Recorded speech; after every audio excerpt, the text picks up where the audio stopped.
Many religions and philosophies teach that the material universe is amoral, that is, neither good nor evil. Others actually say that the world is evil. For example, many of the pagan philosophies the early church encountered taught that the material universe was corrupt, and that to be truly saved, human beings had to escape the bondage of their bodies. This negative view of the world was one reason the Apostles' Creed emphasized that God made the heavens and the earth. In the Bible, the universe is God's good creation that reflects His good character.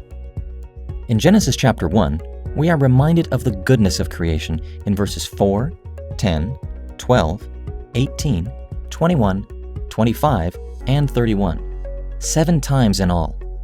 And in the last of these, Scripture records that the entire creation is not just good, but very good. As Moses wrote in Genesis chapter 1, verse 31, God saw all that He had made, and it was very good. Sadly, soon after God created the world, Adam and Eve sinned against God by eating from the tree of the knowledge of good and evil. And as a result of humanity's sin, God placed the entire creation under a curse. One text that speaks of this is Genesis chapter 3, verses 17 through 19, where God spoke this curse to Adam. "Cursed is the ground because of you. Through painful toil you will eat of it all the days of your life. It will produce thorns and thistles for you, and you will eat the plants of the field. By the sweat of your brow you will eat your food." And this curse on the ground was not limited to farming. It affected the whole world in all of its aspects. Listen to what Paul wrote in Romans chapter 8, verses 20 through 22.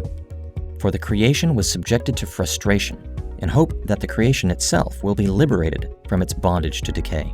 The whole creation has been groaning as in the pains of childbirth right up to the present time." But despite God's curse, we should not make the mistake of thinking that the creation is no longer good. Yes, humanity's fall into sin damaged the creation, but it is still God's world, and it is still fundamentally good. Listen to his words in 1 Timothy chapter 4, verse 4. "Everything God created is good." Notice what Paul said here. He did not say that everything created was good, but that everything God created is good. The fact that the physical world is good, that God declared it good, has lots of practical implications for us.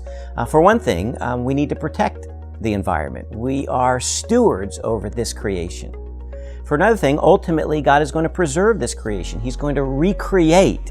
There's going to be a restoration of creation rather than a destruction of creation. We're going to live forever in a new heaven and a new earth. The physical world that God created is a good thing. Our physical bodies, our physical presence is a good thing. Thorns and thistles and the sweat of one's brow have distorted God's creation.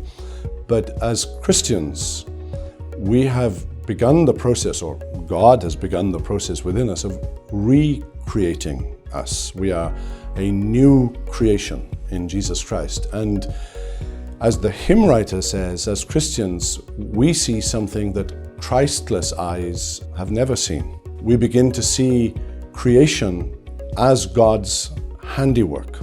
Therefore, as Christians, we see art, beauty, structure, coherence, integration within creation itself. And this is what we anticipate in the new heavens and new earth, when God's creation will be made entirely new, and we will be able to enjoy creation as God intended us to enjoy creation.